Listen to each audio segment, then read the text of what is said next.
And now I started to do powerlifting method for arm wrestling. Good morning, guys, and welcome back to Cobalt Elbow. God damn, that was 76. This arm's getting a lot better.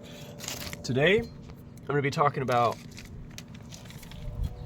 powerlifting and why we as arm wrestlers need to think like powerlifters, be like powerlifters, live like powerlifters.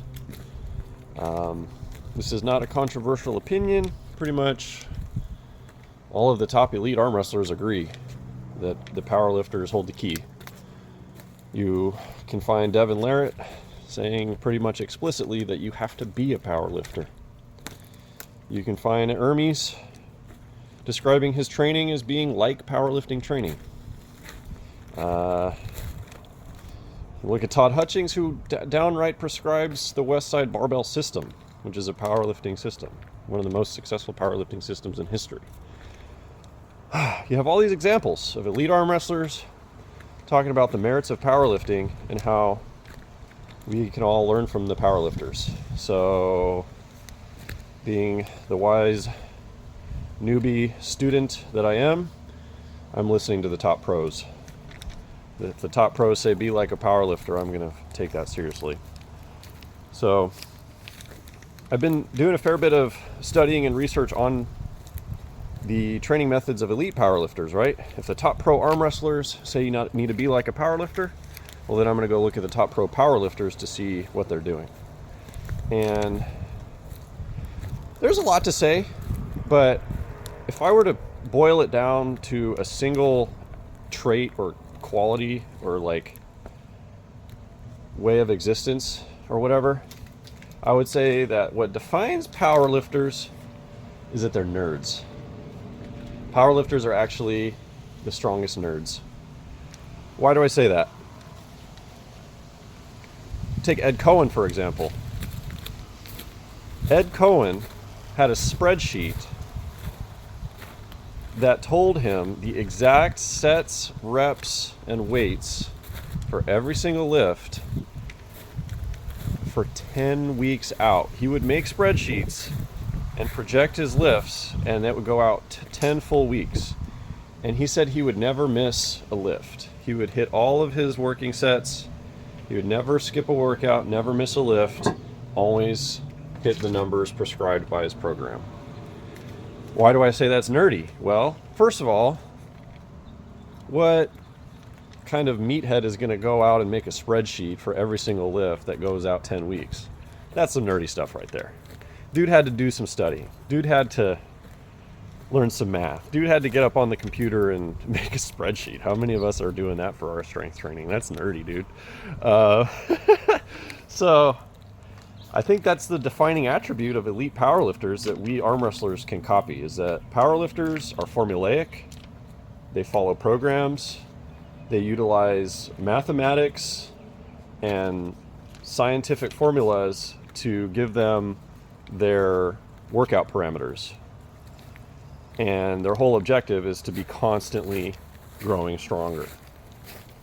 Powerlifters can't afford a single week that doesn't produce growth, because in a sport where winning and losing is defined by, only a few pounds difference between your competition, that few pounds difference boils down to maybe missing one workout, or maybe having just one off week.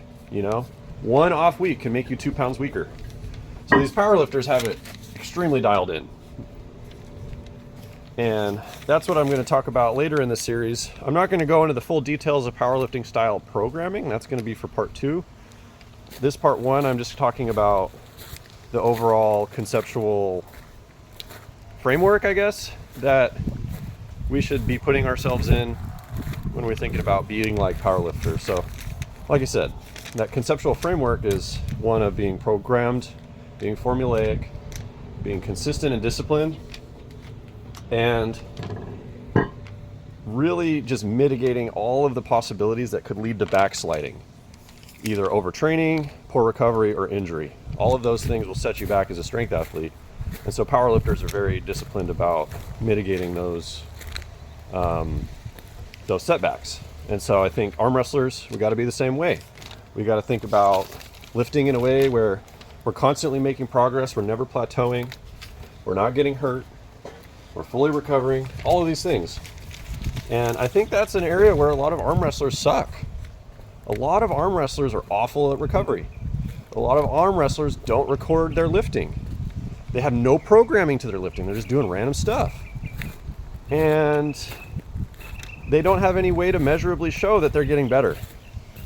And I think all of us will be far, far more high-performing athletes if we right that ship a little bit and get more disciplined, get more focused on making consistent, measurable progress, and get more focused on preventing injury and maximizing recovery for the sake of that consistent, measurable progress. So, yeah, I think that's about the end of what I wanted to say in this video. Just the core thesis that I have is that powerlifters provide us with the best program templates for strength. They have figured out how to set your weights, your sets, and your reps and everything to be on a consistent upward growth trajectory. And what my next video is going to be about is how we can steal their templates, input arm wrestling specific exercises, and get the same good results that they do. The same good results being constant growth, new peak strength discovered every single week, and just a consistent upward growth trajectory that doesn't have plateaus, doesn't have downsliding, and doesn't have any sort of setbacking, just constant upwards, constant growth, constant progress. I think that's the powerlifting ethos that we arm wrestlers need to learn from, and we need to figure out how to make our training conform to that ethos. Because right now I think most arm wrestlers are, like I said, suffering from fuck-around-itis. Just playing around at practice, doing random stuff, doing random lifts. I'm not gonna lie, that's fun as hell, man. You know, the sport can just be like a playground if you're not serious, which is fine if you're not serious. There's nothing wrong with not being a serious athlete, but unfortunately I'm plagued with a competitive mind and I want to be great, so I'm thinking along the optimization lines here. So yeah, that's why I'm looking into powerlifters. That's why I'm looking to be more disciplined. I think all of us arm wrestlers could benefit from that, because who doesn't want to be great? Who doesn't want to get stronger? I don't think anyone gets into arm wrestling just intending to be mediocre. So, you know, let's switch it up. Do something special. Do something great. And I think if we listen to what the elites of arm wrestling have told us, the path to greatness is in following the powerlifters. So, yeah, next video I'm going to be showing some of the programming information that I found about powerlifting, and then I'm going to talk about how we can port it over into arm wrestling and benefit from that. So thank you for making it through this video.